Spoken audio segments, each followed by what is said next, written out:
Fala pessoal, sejam todos bem-vindos a mais um vídeo aqui do VNS Futebol. Seguinte dia de 22ª rodada do Brasileirão, dia de Cruzeiro e Red Bull Bragantino para vocês. Antes, um rápido recado.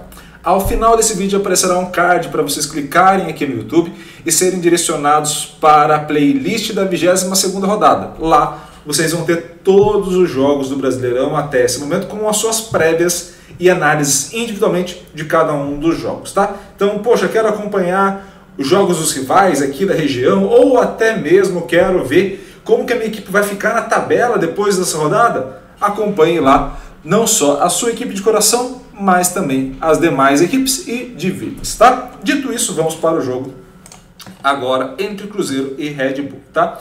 Importante dizer, o Cruzeiro tem os dados ainda do antigo treinador, ou seja, você ainda está observando os dados desse cenário específico que já aconteceu e que pode haver mudanças nesse cenário. Mas, a princípio, ainda são as fontes que estão ali relacionadas diretamente aos últimos trabalhos, tá bom? Então vamos lá ao seguinte. Primeira parte que a gente vai ter que analisar. O Cruzeiro tende a ter mais posse da bola, seja com o número de passes em si ou progredindo em campo, tá? Red Bull é uma equipe que, mesmo jogando fora de casa, faz bem essa troca de passes, consegue progredir bem, mas nos dois cenários o Cruzeiro, jogando como mandante, faz melhor do que o Red Bull Bragantino, tá? Além disso, quando a gente olhar a parte de defesa, o Red Bull recupera mais rápido a bola e bloqueia melhor. O que isso quer dizer pra gente?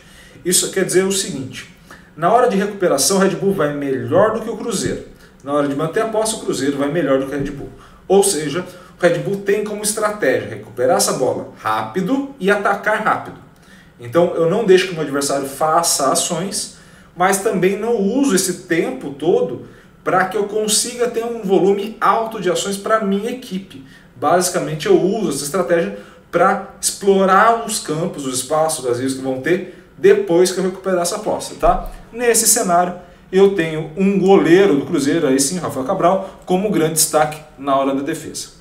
Estando em posse da bola, quem vai melhor na troca de passes? O Cruzeiro, mas o Cruzeiro, principalmente jogando como mandante, tem um cenário muito difícil de conversão, de passe para chute, de chute para gol. Então, nesse mesmo ponto, a gente tem um cenário ainda de Red Bull Bragantino conseguindo converter mais passes em chutes. Então, esse cenário aqui, você tem o maior número de chutes certos do Red Bull Bragantino, equilibrado com o Cruzeiro, verdade, mas ainda o maior número de chutes certos. E nesse cenário, apesar dos dois terem um índice muito baixo, temos um cenário favorável ao Red Bull Bragantino. Então, o que a gente pode dizer? Quem que é o grande favorito, quem que é favorito nesse confronto? Pelo mando de campo é o Cruzeiro esse favorito. Ligeiro favoritismo, bem ligeiro esse favoritismo. Qual é o grande ponto e por que o Cruzeiro fica com esse ligeiro favoritismo?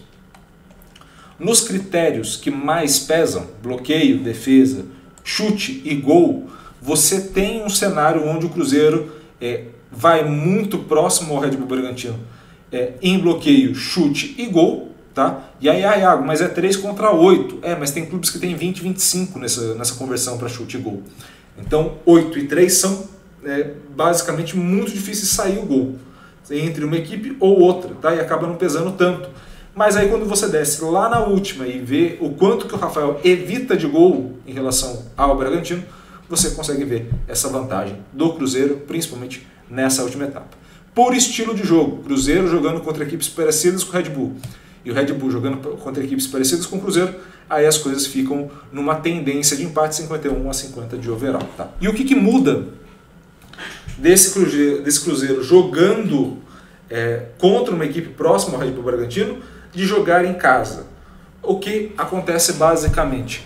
Jogando em casa, você tem um aumento do passe, você tem até uma manutenção da progressão com um ligeiro aumento, mas muito próximo, esses dois cenários, um aumento da recuperação e um aumento da progressão.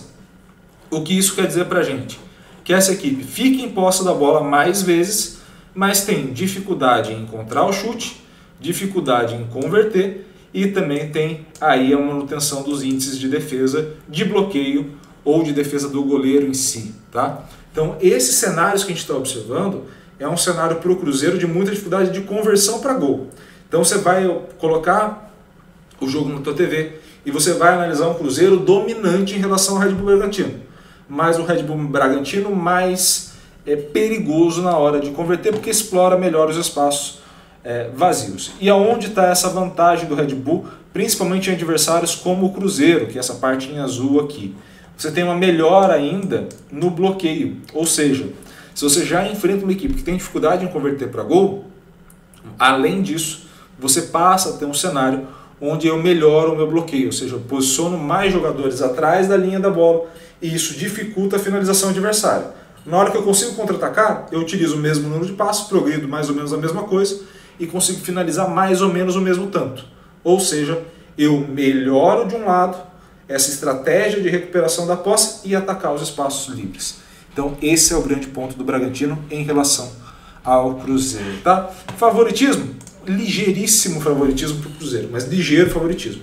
Se não melhorar essa taxa de conversão, pode ser que em um contra-ataque ou uma situação estratégica, quem sair primeiro no placar, leve. E aí você tem, por exemplo, o Bragantino fazendo 1 a 0, pode ser que ele consiga estrategicamente ficar mais em vantagem ao longo do tempo do que o próprio Cruzeiro, até por toda a atmosfera nesse momento de transição. Beleza? Espero muito que vocês tenham gostado do vídeo. Gostou? Curta, comente, compartilhe esse vídeo com o máximo possível de gente. E é claro, se inscreva no canal e ative o sininho para receber todas as notificações. Um grande abraço a todos, obrigado pelo carinho e pela audiência e valeu, até a próxima.